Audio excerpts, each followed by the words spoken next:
जैसा कि हम देख रहे हैं कि एफएटीएफ ने पहलगाम हमले की निंदा की और पहली बार ऐसा हुआ है कि राज्य प्रायोजित आतंकवाद की रिपोर्ट जारी करेगा। फाइनेंशियल एक्शन टास्क फोर्स की तरफ से हम देख पा रहे हैं, ये बहुत बड़ा कदम है। और इस कदम के पीछे कारण क्या है कि 22 अप्रैल 2025 को हुए पहलगाम आतंकवादी हमले के बाद एफएटीएफ ने ये कदम उठाया है। अब उसके बाद हम देखते हैं कि ये राज्य प्रायोजित आतंकवाद होता क्या है।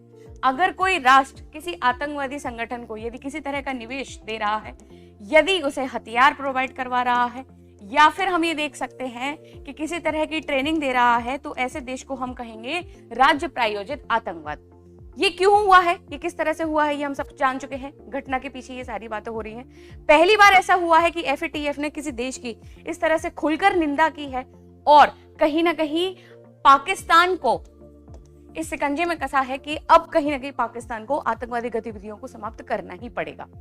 अब हम देखते हैं कि ये सब क्यों हुआ। भारत ने एफएटीएफ को एक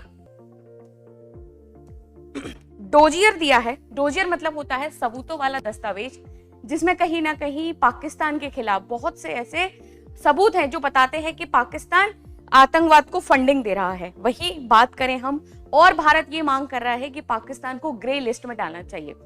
अगर पाकिस्तान ग्रे लिस्ट में जाता है तो उसका इफेक्ट क्या होगा, तो उसके 2-3 इफेक्ट होंगे। पहली चीज तो कि पाकिस्तान को निवेश कम मिलेगा, जाहिर सी बात है। जो कर्जा लेता है पाकिस्तान अन्य देशों से, उसकी कमी होगी।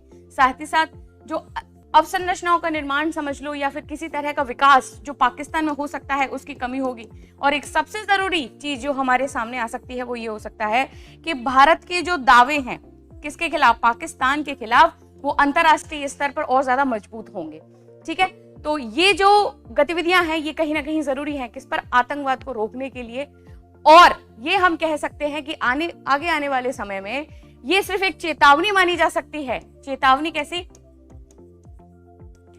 चेतावनी इस तरह की कि जो देश आतंकवादी गतिविधियों को प्रमोट कर रहे हैं या फिर उनको समर्थन दे रहे हैं, तो उनके लिए चेतावनी है कि उनको ये गतिविधियों पर अब बिल्कुल बंद करना पड़ेगा, अंकुश लगाना पड़ेगा। साथ ही साथ अब ये जमाना नहीं है कि आपको सिर्फ शब्द काम करेंगे, अब ये जमाना है जहां सबूत और सजा काम करेगी।